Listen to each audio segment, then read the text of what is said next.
Hello everyone, this is doctor Anjali. Welcome to my YouTube channel. आज की class में हम स्टार्ट करेंगे ग्रेविटेशन पार्ट 5 एंड सबसे पहले हम समझेंगे मास एंड वेट का कंसेप्ट। ओके, तो टॉपिक को स्टार्ट करने से पहले मैं आपसे क्वेश्चन पूछती हूँ, अगर आप जब भी वेट मशीन पे खड़े होते हैं तो एग्जैक्टली उसमें आप अपना क्या मेजर करते हो? मास मेजर करते हो या फिर वेट मेजर करते हो?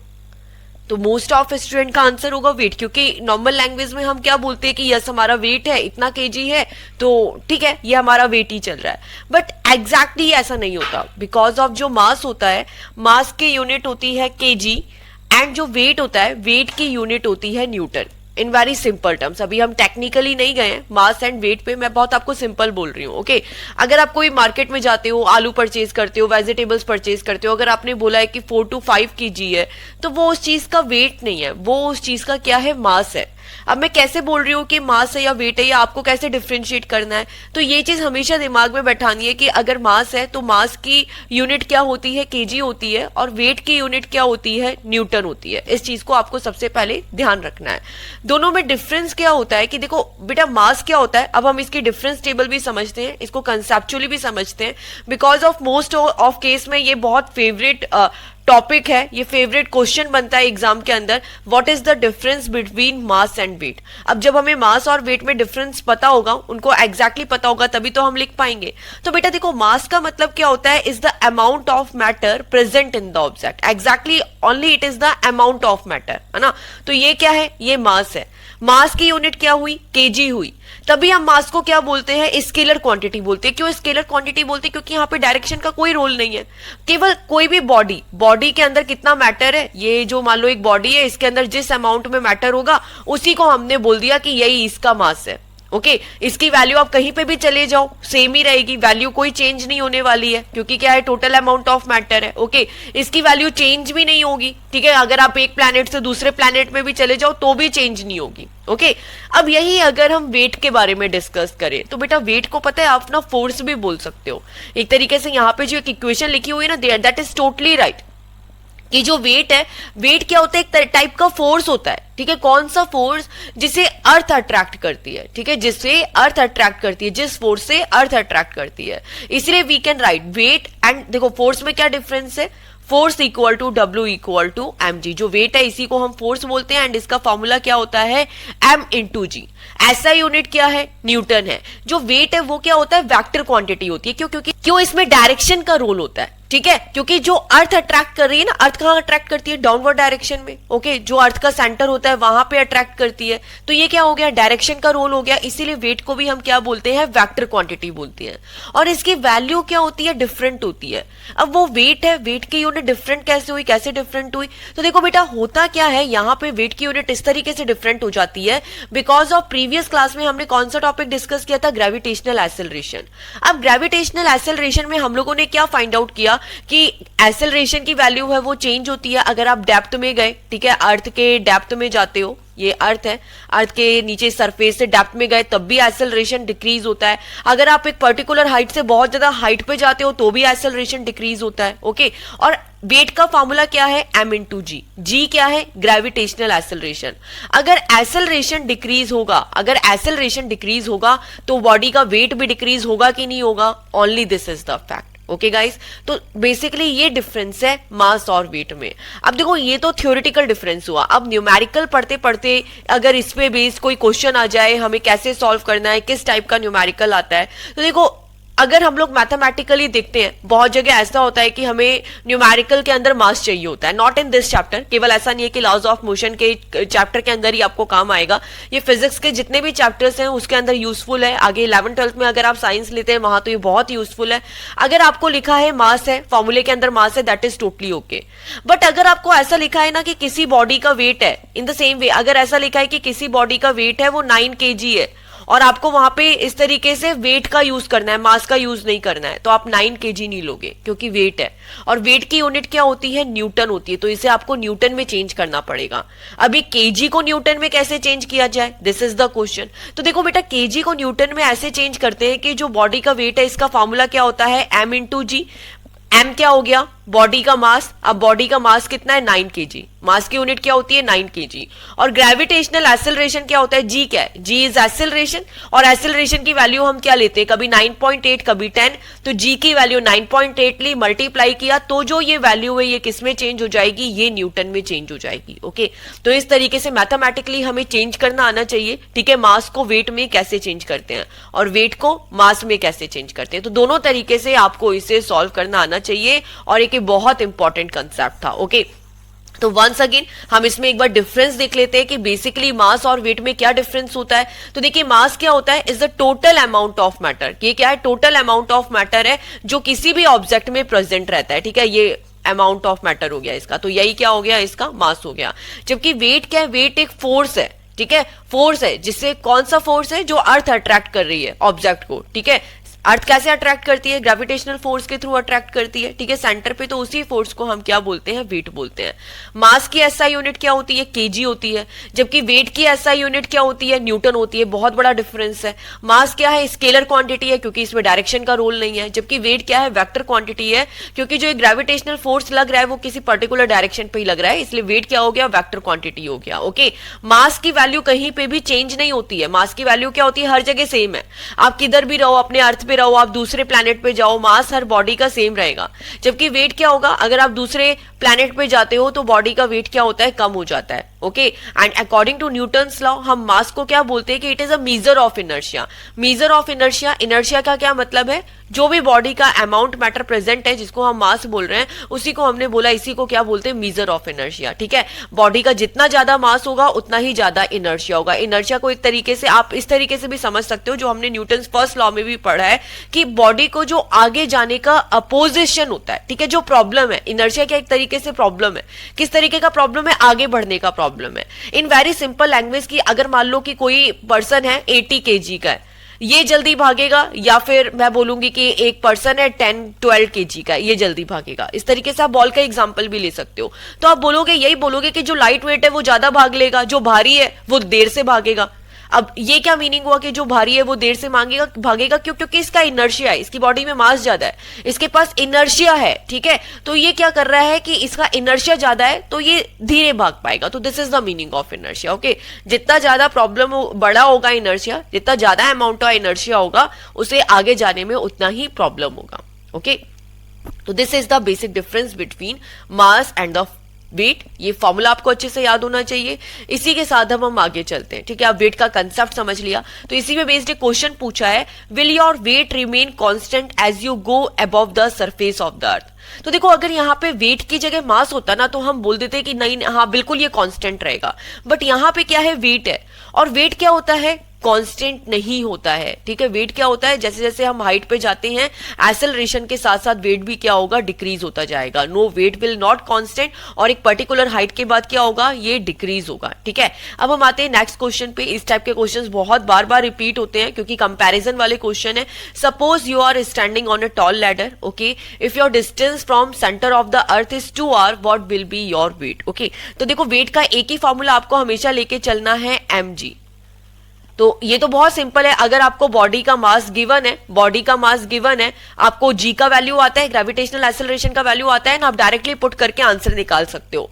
बट अगर आर दे दिया तो क्या करेंगे, क्योंकि यहाँ पे तो सीधे आर की जगह 2r दे दिया, तो क्या करेंगे। तो इन वेरी सिंपल हमें क्या करना पड़ेगा, ग्रेविटेशनल एक्सेलरेशन का फॉर्मूला पुटअप करना पड़ेगा। ग्रेविटेशनल एक्सेलरेशन का फॉर्मूला क्या होता है, gm/r², जो प्रीवियस क्लास में हमने प्रूव भी किया था। ओके, ग्रेविटेशनल एक्सेलरेशन का फॉर्मूला क्या होता है, gm/r²। तो एग्जैक्टली हम क्या करते हैं, ग्रेविटेशनल एक्सेलरेशन का फॉर्मूला पुटअप कर देंगे, gm/r²। बट इसने भी बोला है क्वेश्चन में, इसने बोला है कि आपको आर लेना ही नहीं है, आपको क्या लेना है, 2r लेना है। तो this is the formula of normal case. ये तो फॉर्मूला हो गया नॉर्मल केस के अंदर, कि किसी भी नॉर्मल केस के अंदर बॉडी का वेट इतना ही होगा। बट अगर हमने r की जगह 2r ले लिया, तो ठीक है, 2r ले लिया, स्क्वायर कर दिया, तो आपको क्या मिला, gmm/4r²। 2 का स्क्वायर 4, r² इज r²। तो basically what we can say, अब जो हमारा न्यू फॉर्मूला बना है वेट का, वो क्या हो गया, gmm/4r²। अब अगर फॉर्मूले को कंपेयर करो, तो नॉर्मल केस में बॉडी का वेट इतना ही है, gmm/r², ये वाली टर्म है। उसमें डिवाइड कितना हो गया, 4 का डिवाइड हो गया। तो basically you have to write this, in this way कि नॉर्मल केस में तो बॉडी का वेट क्या होता है GMM upon R square, but अगर आपने डिस्टेंस डबल कर दी तो जो वेट क्या हो जाएगा 1/4 हो जाएगा। ठीक है, तो इस तरीके से हम करते हैं कंपैरिजन वाले क्वेश्चन। केवल आपको इन चीजों का ध्यान रखना है कि फॉर्मूले के अंदर what is the capital M and what is the small M. Okay, क्योंकि कई बार बच्चे बहुत कंफ्यूज होते हैं। ये जो एम है ये आपकी खुद की बॉडी का मास है, और जो ये ग्रेविटेशनल एक्सेलरेशन के अंदर हमने एम लिया है ना, जो ग्रेविटेशनल एक्सेलरेशन है उसके अंदर आपकी बॉडी का मास डिपेंडेंट नहीं है। ठीक है, क्यों? क्योंकि ये मास होता है अर्थ का। ग्रेविटेशनल एक्सेलरेशन हर बॉडी पे इक्वल लगता है। ठीक है, चाहे वो 100 किलो की हो, चाहे वो 1 kg की हो, कोई फर्क नहीं पड़ता।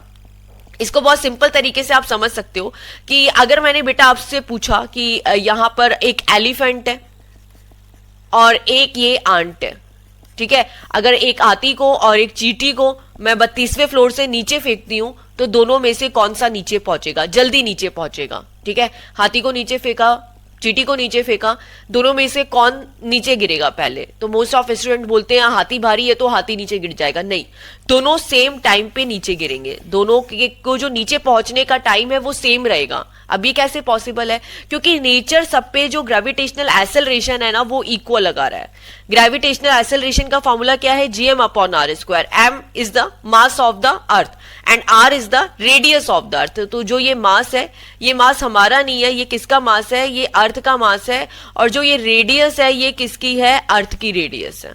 ओके, और इसी की वैल्यू हम क्या बोलते हैं? 9.8 मीटर पर सेकंड स्क्वायर, जो कांस्टेंट आई है। नो डाउट एक पर्टिकुलर हाइट के बाद जी चेंज होता है। इसमें भी कई बार बच्चों को कंफ्यूजन होता है कि कहते हैं कि अच्छा एक तरफ तो आप बोल रहे हो कि जी की वैल्यू एक पर्टिकुलर हाइट के बाद डिक्रीज हो रही है और ना अर्थ के अंदर जाने पर भी डिक्रीज हो रही है, तो ये 9.8 कैसे? तो बेटा इतनी जल्दी चेंज नहीं होती है, वो कम से कम 5 किलोमीटर के बाद चेंज होती है। ठीक है, तो तब तक हम जी को क्या लेके चलते हैं? 9.8 लेके चलते हैं। अपनी सरफेस पे भी क्या होता है? 9.8 है। ओके, तो इसीलिए यहां पर अर्थ और आंट है, दोनों पे एक्सेलरेशन इक्वल लगेगा, इसीलिए दोनों सेम टाइम पे नीचे करेंगे, क्योंकि एग्जैक्टली ये एक्सपेरिमेंट करके हमने प्रूव भी किया है। बट ये सारे एक्सपेरिमेंट क्या किए थे? हमने वैक्यूम पे किए थे।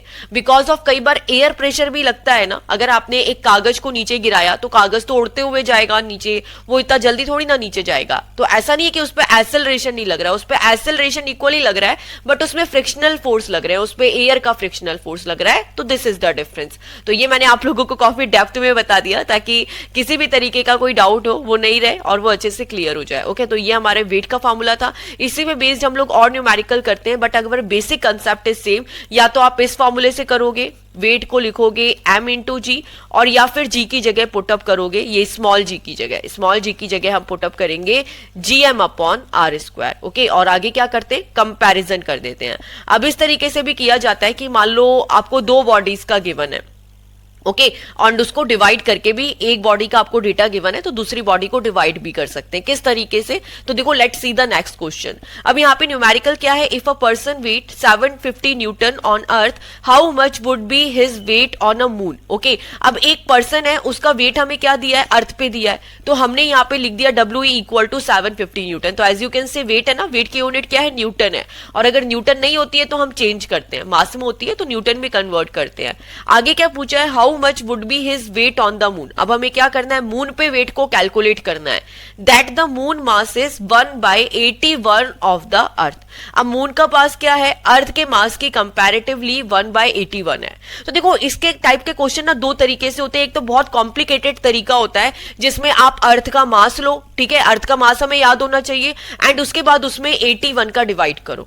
ओके, तो तब आ जाएगा। और एक बहुत इजीएस्ट तरीका होता है, इसने यही तो बोला है कि जो मून का मास है वो अर्थ के मास की कंपैरेटिवली 1/81 है। तो हमने क्या किया? अर्थ का मास 1 ले लिया और मून का मास क्या ले लिया? 1/81 ले लिया। Okay, in the same way its radius is 1/3.7 of that of the अर्थ। अगर आप अर्थ की रेडियस 1 ले रहे हो तो मून की रेडियस क्या होगी? 1/3.7, क्योंकि अर्थ की रेडियस की क्या है? 1/3.7 है। ओके, तो इस तरीके से भी हम सॉल्व कर सकते हैं, and this is the easiest way. Okay, अब हम सिंपल तरीके से फॉर्मूला लिखते हैं। जो वेट होता है अर्थ पे उसका क्या फॉर्मूला होता है? m इंटू जी। एम जी की वैल्यू रख दी gm अपॉन आर स्क्वायर। यहाँ पे अर्थ के लिए कर रहे हैं तो अर्थ का मास हो गया और अर्थ की रेडियस हो गई। ठीक है, अब इसके बाद आपको मून पे वेट कैलकुलेट करना है तो क्या हो गया? m इंटू जी, जी का वैल्यू पुटअप किया gm अपॉन आर स्क्वायर। यहाँ पे मास किसका हो गया, मून का, और रेडियस किसकी हो गई, मून की। ओके, अब हमने क्या किया, दोनों को डिवाइड कर दिया, अर्थ के वेट को और मून के वेट को। ओके, तो फॉर्मूला क्या हो गया, m gme upon R square multiply by, यहाँ पे मून का है तो क्या हो गया m, ये दो बार यस, एक तो मास है, ये एक तो मास है और एक मून के लिए m लिखा है। ओके, तो m gmm upon R M square. Okay, तो इस तरीके से आप लोगों को यहाँ पे ध्यान रखना है। अच्छा, one thing is very important जो मैं बार बार रिपीट कर रही हूँ, यहाँ पे m इंटू चीज में g में ये चीज ध्यान रखना है कि जो ये m है, ठीक है, वेट का फॉर्मूला क्या है, m इंटू जी, तो जो ये मास है ये क्या है, बॉडी का मास है, ठीक है, अर्थ के अंदर जो बॉडी है उसका वेट है, ठीक है, एंड ये जो g के अंदर m है ये मास ऑफ द अर्थ है। यहाँ पे जो g का वैल्यू पुटअप किया आपने gm अपॉन आर स्क्वायर, तो जो कैपिटल m है ये मास ऑफ अर्थ है। ओके, एंड ये क्या है, बॉडी मास है, तो इस चीज को आपको ध्यान रखना है। क्लियर है? अब ये मास है, अगर जो बॉडी का मास है, ये मैंने आप लोगों को एक्सप्लेन किया हुआ है कि ये कांस्टेंट रहेगा, इसलिए यहाँ पे नहीं लिखा MEMM। आ रही है बात समझ में? यहाँ तो लिखा है मून का मास और मून की रेडियस, बट यहाँ तो नहीं लिखा। आप चाहे मून पे रहो, आप चाहे अर्थ पे रहो, आपके बॉडी का मास चेंज होगा? नहीं होगा। यही मैंने आपको प्रीवियसली सिखाया, यही बताया है, तो इसलिए this m will be constant, ये चेंज नहीं होगा। ओके, अब हम क्या करते हैं, हम दोनों को डिवाइड कर देते हैं, तो WE डिवाइडेड बाय WM। अगर ये इक्वेशन 1 है और इक्वेशन 2 है, तो हमने क्या किया, इक्वेशन 1 बाय इक्वेशन 2 डिवाइड कर दिया। ओके, तो WE की वैल्यू हमने क्या पुटअप कर दी, ये पुटअप कर दी m gme upon R E square. WM जो वेट ऑफ द मून है, इसकी वैल्यू पुटअप कर दी m gmm upon R M square, तो ये m ऊपर नीचे आएगा, ये क्योंकि नीचे है, एंड आर एम स्क्वायर ऊपर चला गया। अब कैंसिल आउट क्या हो रहा है, m कैंसिल आउट हो जाएगा, स्मॉल m कैंसिल आउट हो गया, कैपिटल G कैंसिल आउट हो गया, आपको क्या मिला, me upon R E square, ठीक है, नीचे क्या मिला, mm upon R M square. तो हमने इसको इस फॉर्म में लिख दिया। तो इस तरीके से हम क्या करते हैं, कंपैरिजन वाले क्वेश्चंस को सॉल्व करते हैं, ठीक है, डिवाइड करके। तो एक दो बार प्रैक्टिस करोगे, ऑफ कोर्स फिर कितना भी कॉम्प्लिकेटेड न्यूमेरिकल हो आपसे सॉल्व हो जाएगा। ओके, अब हम क्या करेंगे, वैल्यू पुटअप करेंगे। अब यहाँ पे अर्थ पे कितना मास है, ठीक है, अर्थ का कितना मास है, हमने क्या लिया है, 1 लिया है कि नहीं लिया है। यहाँ पे ये देखिए, अर्थ का मास me, यहाँ पे हमने क्या लिया है, me की value as it is mass of the earth 1, तो ये हो गया 1। मून का मास कितना है, एज इट इज ये 1 लिया, मून का मास है 1/81। In the same way moon की रेडियस कितनी है, 1/3.7, और अर्थ की रेडियस कितनी है, 1। ओके, स्क्वायर लगा दिया, तो हमें कितना मिला, ऊपर 81 एंड नीचे 1/3.7 होल स्क्वायर। ओके, यही इक्वेशन मिली, WE by WM equal to 81 into 1/3.7 whole square. इसी को हमें सॉल्व करना है, तो एज इट इज मैंने इसी इक्वेशन को यहाँ लिख दिया, उधर स्पेस नहीं था। अब देखो, the one thing is clear, यहाँ पे जो अर्थ का वेट है, अर्थ का वेट आपको गिवन है, एक बॉडी का वेट गिवन है, कितना है, 750 न्यूटन है कि नहीं है। अर्थ का वेट हमें गिवन है 750 न्यूटन, तो हमने क्या किया, अर्थ के वेट की वैल्यू पुटअप कर दी 750 न्यूटन। इस इक्वेशन पे नीचे क्या आया, WM equal to 81 into 1/3.7 whole square. Okay, अब देखो हमें क्या चाहिए, WM वेट पे मून कितना है, यही तो हमें कैलकुलेट करना है। मून पे कितना वेट है, यही हमें कैलकुलेट करना है। हम क्या करते हैं, इक्वेशन को रिवर्स कर देते हैं। तो ऊपर गया WM, नीचे आया 750, 3.7 का स्क्वायर चला गया ऊपर, नीचे आया 81। अब ये क्या है, 3.7 का होल स्क्वायर है ना, तो इसको इस तरीके से लिख दिया 3.7 इंटू 3.7। अब ये 750 यहाँ डिवाइड में है, हमें WM चाहिए, इधर गया तो किस में आ गया, क्रॉस मल्टीप्लीकेशन में आ गया। 750 multiply by 3 into 0.7 multiply by 3.7 divided by 81। अगर आप इन दोनों को मल्टीप्लाई करते हो, 3.7 को कितना आएगा, 13.69। आगे हुआ मल्टीप्लाई में 750 डिवाइडेड बाय 81, आगे इसको सॉल्व करोगे क्या मिलेगा, 126.75 न्यूटन। तो इस तरीके से हम क्या करते हैं, बॉडी का वेट कैलकुलेट करते हैं। ओके, अगर एक बॉडी का वेट गिवन है तो दूसरी बॉडी का वेट किस तरीके से कैलकुलेट किया जाता है, इस तरीके से डिवाइड करके मेथड से, एंड इसकी प्रैक्टिस आपको भी होनी चाहिए। ओके, आज की क्लास में हमने मास एंड वेट के कंसेप्ट को बहुत अच्छे से समझने की कोशिश की, इसी के साथ इसी पे बेस्ड हमने न्यूमेरिकल किए। मिलते हैं नेक्स्ट क्लास में। Thanks for watching and please click to subscribe. Bye all.